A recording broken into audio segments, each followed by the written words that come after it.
Shaj është situatë ndryshe nga të gjitha zhvillimet që kem pa në Kosovë pas pavarësisë, ata që ushtojnë funksione shtetërore, kryeministri, kryetarja e parlamentit edhe ushtruesit e tyre e presidentit, dje kanë bërë shkelje kushtetuese. Kjo është ngjajshme me suprimimin e kushtetutës që kam krahasuar ata që kanë ndodhur dikur në kalume. Ka është një ngjarje shumë e rrezikshme, një drejtim i rrezikshëm, edhe vërtet ju bëj thirrje që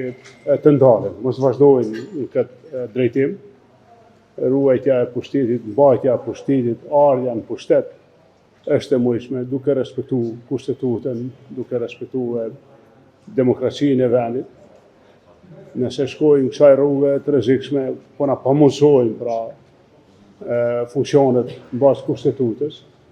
edhe nuk na lojnë rrugë tjetër përpas që të drejtohemi qytetarëve, sovranit,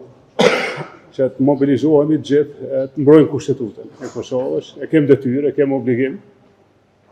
Unë besoj që sovrani e bën këtë, e ka bën çdo etapë të jetës së këtij vendi,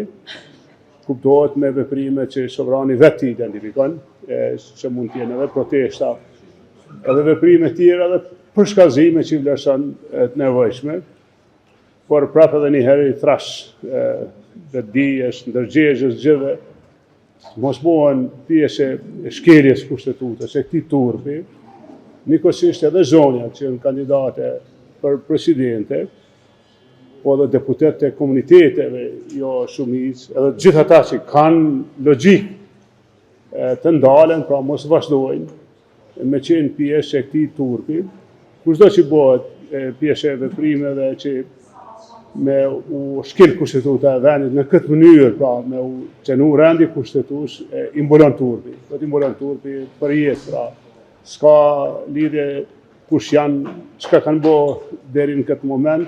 po nëse bëhen pjesë e dhunimit të kushtetutës, e kësaj qire të tillë të rrezikshme, kuptohet që pasojat do të jenë të përjetshme për gjithë ata që bëhen pjesë.